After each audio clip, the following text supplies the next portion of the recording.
খান। আসসালামু আলাইকুম। সবাই কেমন আছেন? আশা করি সবাই ভালো আছেন। আজকে বহুদিন পর আমরা ভাই ব্রাদার সবাই একসাথে হইলাম। ছোট ভাই ব্রাদার আছে, বন্ধু বান্ধব আছে, বড় একজন আছে, কাকা আছে। আমরা কিছু আয়োজন করলাম খাবারের। তাই কিছু ভাই ব্রাদার সবাই একসাথে হলাম, খেলাধুলা দেখতে আসি। আইপিএল এর প্রথম ম্যাচ আজকে উদ্বোধন।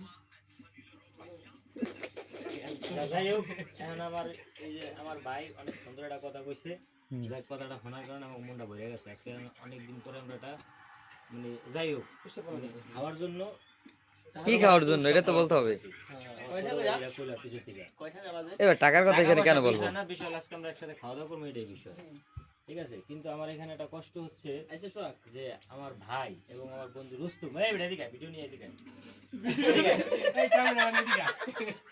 আমার ভাই আর আমার বন্ধু রুস্তুম, ঠিক আছে, আমার কইছে যে তোর 9টার ভিতরে খিচুড়ি খাও। আমার খিচুড়ি না খাইতে পারে। এই রুস্তুম, 8:54 বাজে 6 মিনিট বাকি আছে। এদিকে এদিকে আবার হ্যাঁ হ্যাঁ বন্ধু কও, তুমি কও মাঝে আরেকটু কথা কই। কও। কথাটা হলো কি, আমি 9টার পরে আমার টাইম নয়টা চলে যাবো। ঘুরে আজকে বাসায় রেখেছি, এটা আর একটা বড় কষ্ট। এত কষ্ট মানুষের মাঝে শেয়ার করা যাবে না, যার কারণে আমি 9টা বাজলে চলে যাবো।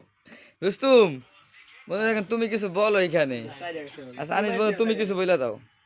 এখানে আসলে কি ভাইকে আমরা অর্ডার দিয়েছিলাম 9টার মধ্যে আমরা খিচুড়ি খাবো। তা আসলে কি পুরান বাজারে রিসা সাউন্ডের মোড়ে এত পরিমাণ জ্যাম ছিল, তা আমরা কথাটা রাখতে পারলাম না। তার জন্য আমরা দুঃখ প্রকাশ করতে আসি।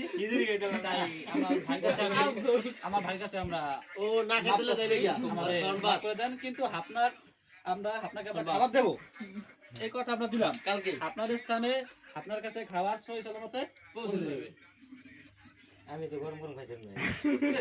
অবশ্যই একেবারে গরম গরম আপনি খাবেন।